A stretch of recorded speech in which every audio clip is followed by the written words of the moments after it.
Hi అండి. అందరికీ నమస్కారం. Welcome to my channel. ఈ వీడియోలో మళ్ళీ ఏపీ క్యాబినెట్ భేటీ అండి.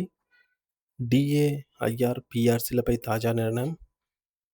దీనికి సంబంధించిన పూర్తి వివరాలు వీడియోలో తెలుసుకుందాము. వీడియో అయితే ఎక్కడ గాని స్కిప్ చేయకుండా ఎండ్ వరకు చూసేయండి. అప్పుడే ఇన్ఫర్మేషన్ పూర్తిగా అర్థమవుతుంది. అలాగే వీడియో చూస్తున్న ప్రతి ఒక్కరు వీడియోకి లైక్ చేయండి ఫ్రెండ్స్. ఈ వీడియోని తోటి ఉద్యోగ, పెన్షన్ మిత్రులతో అయితే షేర్ చేయండి. కొత్తగా మన ఛానల్ చూస్తున్న వారు సబ్స్క్రైబ్ చేసుకోండి. సబ్స్క్రైబ్ చేసుకోవడం వల్ల నేను చేసే లేటెస్ట్ వీడియోస్ అన్నీ మీ వరకు రీచ్ అవుతాయి. ఇక ఆలస్యం చేయకుండా వివరాల్లోకైతే వెళ్ళిపోదాము. ఫ్రెండ్స్, ఇక విషయానికొచ్చినట్టయితే ఆంధ్రప్రదేశ్ రాష్ట్ర రాజకీయ యువనికపై అత్యంత ప్రాధాన్యత కలిగిన ఒక వార్త ఇప్పుడు రాష్ట్ర వ్యాప్తంగా చర్చనీయాంశంగా మారింది. అదేంటంటే ఈ నెల 13వ తేదీన ఆంధ్రప్రదేశ్ రాష్ట్ర మంత్రివర్గ సమావేశం, ఏపీ క్యాబినెట్ మీటింగ్ అత్యంత ప్రతిష్టాత్మకంగా జరగబోతోంది.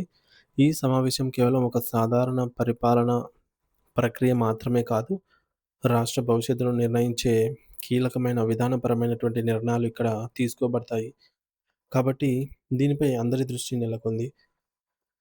అమరావతిలోని వెలగపూడి సచివాలయంలో ముఖ్యమంత్రి నారా చంద్రబాబు నాయుడు గారి అధ్యక్షతన ఈ ఉన్నత స్థాయి భేటీ నిర్వహించనున్నారు. ఈ సమావేశం ద్వారా రాష్ట్రంలోని వివిధ వర్గాల ప్రజలకు, ముఖ్యంగా ప్రభుత్వ యంత్రాంగానికి సంబంధించిన కీలక అంశాలపై చర్చలు జరగనున్నాయి. మరి ఈ అత్యున్నత స్థాయి భేటీకి రాష్ట్రంలోని మంత్రులందరూ తప్పనిసరిగా హాజరు కావాలని ఇప్పటికే ఆదేశాలు వెల్లువెత్తాయి. ఇక మంత్రులతో పాటుగా ఆయా ప్రభుత్వ శాఖలకు సంబంధించిన ప్రభుత్వ ప్రధాన కార్యదర్శులు, ఉన్నతాధికారులు కూడా ఈ యొక్క సమావేశంలో పాల్గొనున్నారు. ప్రతి ఒక్క శాఖకు సంబంధించిన పెండింగ్‌లో ఉన్న ఫైల్‌లు, కొత్తగా తీసుకోవాల్సినటువంటి ప్రజా సంక్షేమ పథకాలు మరియు ఉద్యోగుల సమస్యలపై సమగ్రమైన నివేదికలతో అధికారులు సిద్ధమవుతున్నారు. ముఖ్యమంత్రి గారు ఒక్కో శాఖ పనితీరును, అంటే ఒక్కో డిపార్ట్‌మెంట్ పనితీరును సమీక్షించడంతో పాటు బడ్జెట్ అనంతరం పరిస్థితులపై కూడా మంత్రులకు దిశానిర్దేశం చేసే అవకాశం ఉంది. ఇది రాష్ట్ర పాలనా యంత్రాంగం మొత్తాన్ని ప్రభావితం చేసే అత్యంత కీలకమైన సమయమని చెప్పవచ్చు.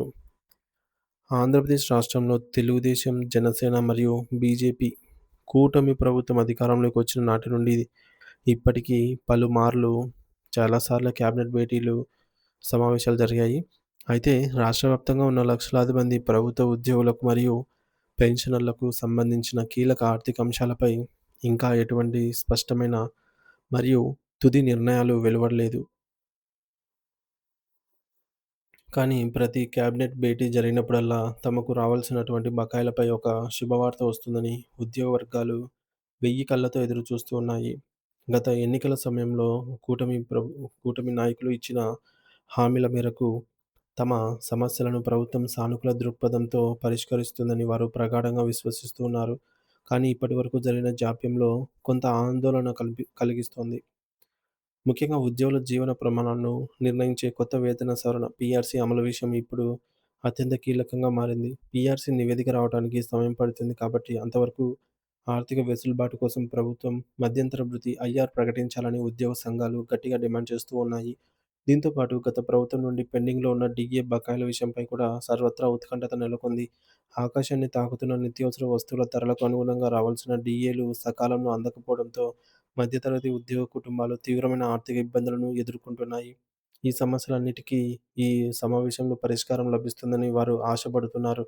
ఇటీవల ప్రభుత్వం ప్రవేశపెట్టిన పూర్తి స్థాయి బడ్జెట్‌లో ఉద్యోగుల పీఆర్సీకి సంబంధించి గానీ, బకాయిల చెల్లింపులకు సంబంధించి గానీ, స్పష్టమైన నిధుల కేటాయింపులు లేదా రోడ్ మ్యాప్ లేకపోవడంతో ఉద్యోగ వర్గాల్లో కొంత అసంతృప్తి మరియు నిరాశ వ్యక్తమవుతున్నాయి. సాధారణంగా బడ్జెట్ అనేది ఒక ప్రభుత్వం తన ఉద్యోగుల పట్ల ఉన్న ప్రధాన ప్రాధాన్యతలను తెలియజేస్తుంది. బడ్జెట్‌లో ఆశించిన స్థాయిలో ప్రస్తావన లేకపోయినప్పటికీ కేబినెట్ సమావేశంలోనైనా ముఖ్యమంత్రి గారు తమ గోడు వింటారని ఉద్యోగులు భావిస్తున్నారు. ఈ నేపథ్యంలో ఈ నెల 13న జరగబోయే రాష్ట్ర కేబినెట్ భేటీలో ఉద్యోగుల్లో కొత్త ఆశలను రేకెత్తిస్తోంది. తమ న్యాయమైన కోరికలపై ప్రభుత్వం సానుకూల నిర్ణయం తీసుకుంటుందని వారు ఆశిస్తున్నారు.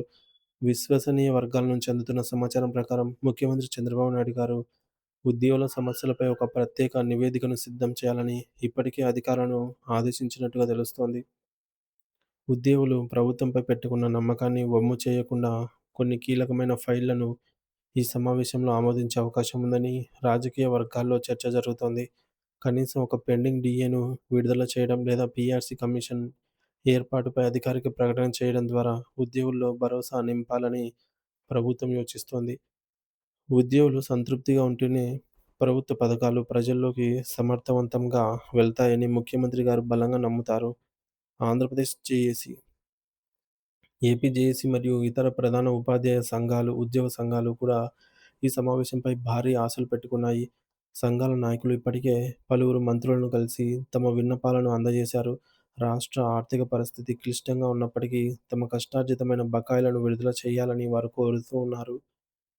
ఈ నెల 13 తేదీన జరగబోయే చర్చలు రాష్ట్రంలోని సుమారు 13,00,000 మంది ఉద్యోగులు మరియు పెన్షనర్ల జీవితాల్లో వెలుగులు నింపుతాయనైతే ఆశిద్దాం.